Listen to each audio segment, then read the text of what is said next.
তো সেই হতাশা থেকেই মূলত ভিডিও আপলোড করা ছেড়ে দিই। আমার 1000 সাবস্ক্রাইবার পূরণ হলেও 4000 ঘন্টা ওয়াচ টাইম তখনও পূরণ হয়নি। এর কিছুদিন পরেই আমার চ্যানেল দুইটা ক্ষতির সম্মুখীন হয় আর আমার ইনকাম একেবারে শূন্যের কোটায় নেমে আসে। চ্যানেল পুরোপুরিভাবে ডেড হয়ে যায়, কমিউনিটি গাইডলাইন স্ট্রাইক চলে আসে। আর দ্বিতীয় সমস্যাটি ছিল এর চেয়ে বেশি মারাত্মক। ভিডিও শুরুতেই আপনাদের অনেক বেশি ধন্যবাদ জানাচ্ছি আমার প্রত্যেকটা ভিডিওতে এত ভালোবাসা দেওয়ার জন্য, এবং আলহামদুলিল্লাহ যে গত মাসের 16 তারিখে আমার চ্যানেলে 1 লাখ সাবস্ক্রাইবার পূরণ হয়। এই 1 লাখ সাবস্ক্রাইবার বা 1 লাখ ভালোবাসার জন্য আমি আপনাদের প্রতি চিরকৃতজ্ঞ। মহান আল্লাহর অশেষ রহমতে এবং আপনাদের ভালোবাসায় আজ আমার চ্যানেল 0 থেকে 1 লাখ সাবস্ক্রাইবারে পৌঁছাতে পেরেছে। আজকের এই ভিডিওতে আমি আপনাদের সাথে শেয়ার করব ইউটিউব থেকে প্রতি মাসে আমার কত টাকা ইনকাম হয়, এবং ছোট করে বলার চেষ্টা করব 0 থেকে 1 লাখ সাবস্ক্রাইবার পূরণ করতে আমাকে কেমন কষ্ট করতে হয়েছে, কোন কোন বিপদের সম্মুখীন হয়েছি এবং সেগুলো কিভাবে আমি ওভারকাম করেছি। আসলে আমার এই ধরনের ভিডিও বানানোর কোনো ইচ্ছা ছিল না, কিন্তু গত কিছুদিন যাবত আমার চ্যানেলে খুব বেশি কমেন্ট আসছে যে যিনি আমাদের ধনী হবার পরামর্শ দিচ্ছেন তিনি কত টাকা ইনকাম করেন। এসব কমেন্ট পেতে পেতে নিজের কাছেও একটু বোরিং লাগছে, তাই ভাবলাম কেন না 1 লাখ সাবস্ক্রাইবার উপলক্ষে একটা স্পেশাল ভিডিও দিই। আপনাদের একটা ধারণা হলো যে আমি মান্থলি কত টাকা ইনকাম করি। আর যারা নতুন ইউটিউবিং শুরু করতে চাচ্ছেন তারা আমার এই 0 থেকে 1 লাখ সাবস্ক্রাইবারে পৌঁছানোর গল্পটা থেকে অনেক কিছু শিখতে পারবেন। তাহলে চলুন শুরু করা যাক। আমার 0 থেকে 1 লাখ সাবস্ক্রাইবারে পৌঁছানোর জার্নিটা এতটা সহজ ছিল না, অনেক কষ্ট করতে হয়েছে। অনেক রাত নিজে না ঘুমিয়ে কাটেছি, আবার অনেক আনন্দ জীবন থেকে ত্যাগ করতে হয়েছে। আমি মূলত ইউটিউবে চ্যানেল খুলি 2021 সালের মে মাসের 1 তারিখে, এবং 1 তারিখেই আমি প্রথম ভিডিও আপলোড করি। ভিডিও আপলোড করার পর দেখলাম যে ভিডিওতে কোনো প্রকার ভিউ হচ্ছে না। একদিন 2 দিন চলে যায়, তাও ভিডিওতে কোনো প্রকার ভিউ হচ্ছে না। তারপর আরেকটা ভিডিও আপলোড করলাম, কিন্তু এটাতেও কোনো রকম ভিউ ছিল না। আসলে আমার ধারণা ছিল যে হয়তোবা ইউটিউবের চ্যানেল খুলে ভিডিও আপলোড করলে হয়তোবা লাখ লাখ ভিউ হয়ে যায়। শুরুতে ইউটিউব সম্পর্কে আমার তেমন কোনো ধারণাই ছিল না। আমি ভিডিও আপলোড করার পর যখন দেখলাম যে না, ভিডিও আপলোড করলেই ভিউ হয় না, তখন একটু হতাশ হলাম। হতাশা নিয়েই আরেকটা ভিডিও আপলোড করি, কিন্তু এটারও একই অবস্থা ছিল।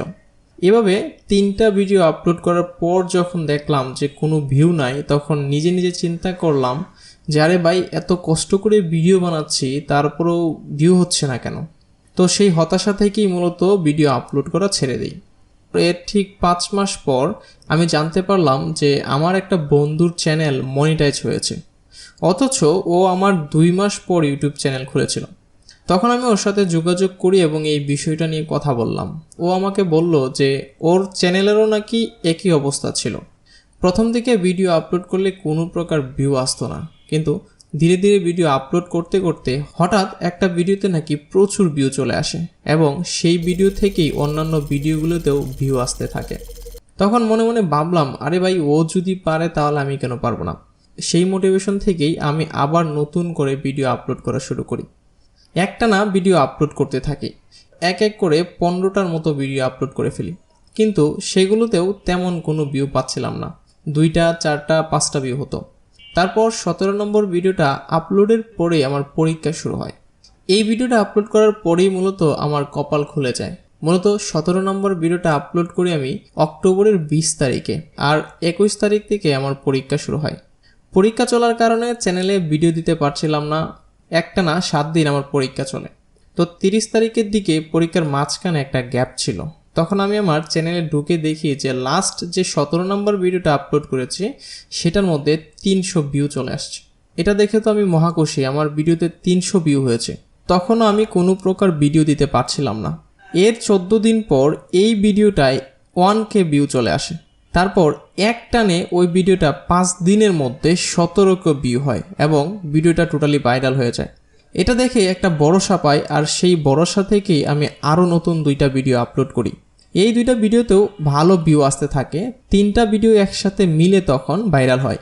তারপর 5 দিনের মাথায় আমার 1000 সাবস্ক্রাইবার পূরণ হয়ে যায়। আপনারা অনেকেই হয়তোবা জানেন যে ইউটিউবে মনিটাইজেশন পাওয়ার জন্য 1000 সাবস্ক্রাইবার এবং 4000 ঘন্টা ওয়াচ টাইম লাগে, কিন্তু আমার 1000 সাবস্ক্রাইবার পূরণ হলেও 4000 ঘন্টা ওয়াচ টাইম তখনও পূরণ হয়নি। আমার 4000 ঘন্টা ওয়াচ টাইম পূরণ হতে আরও 10 দিনের মতো সময় লেগেছিল। ডিসেম্বর মাসে ঠিক 9 তারিখ আমার ওয়াচ টাইম পূরণ হয় এবং আমি মনিটাইজেশনের জন্য অ্যাপ্লাই করি। কিন্তু 10 তারিখ 11 তারিখ হয়ে যায়, ইউটিউব থেকে কোনো প্রকার মেইল পাচ্ছিলাম না।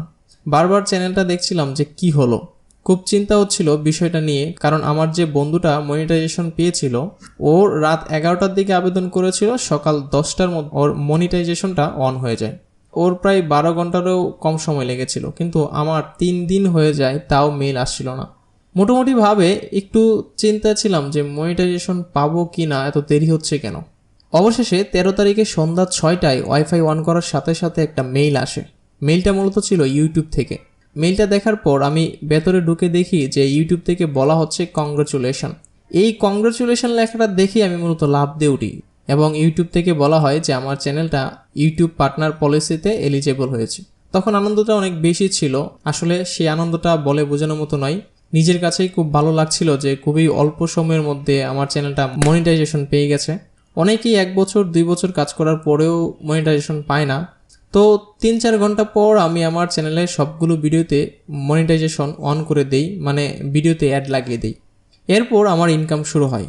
পরের দিন সকালে প্রায় 7টার দিকে আমার ইউটিউব স্টুডিওতে $2 অ্যাড হয়। এরপরের দিন $3, এরপরের দিন আবার $3, এভাবে ইনকাম বাড়তে থাকে। ডিসেম্বর মাসের 13 তারিখে মূলত আমি মনিটাইজেশন অন করি। 13 তারিখ থেকে 31 তারিখ পর্যন্ত টোটাল আমার ইনকাম হয় $112।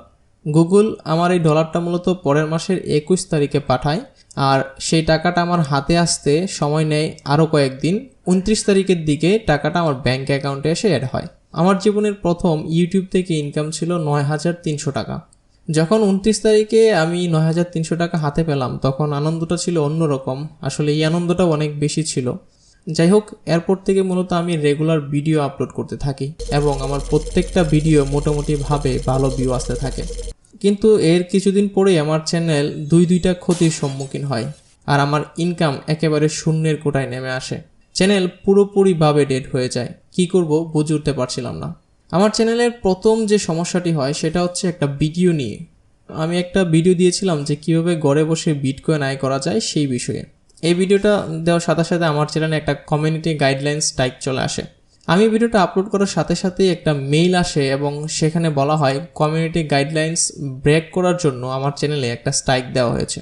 কিন্তু আমি মেইলটা দেখে চমকে যাই যে আমি তো আমার ভিডিওতে কোনো প্রকার কপিরাইট কোনো কিছু ইউজ করি নাই, তাহলে কেন আমাকে এই স্ট্রাইকটা দেওয়া হলো।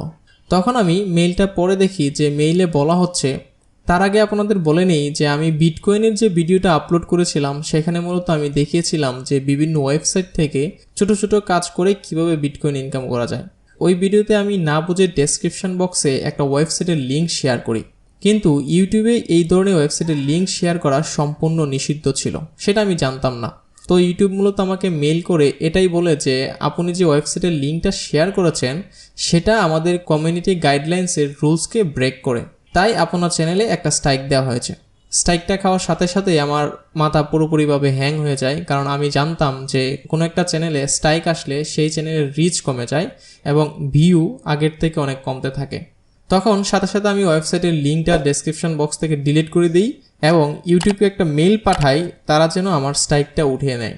এই বিষয়টা নিয়ে আমি খুবই চিন্তিত ছিলাম যে ছোট একটা ভুলের জন্য আমার চ্যানেলে এত বড় একটা প্রভাব পড়বে, চ্যানেলটা নষ্ট হয়ে যাবে, সেটা মেনে নিতে পারছিলাম না আমি।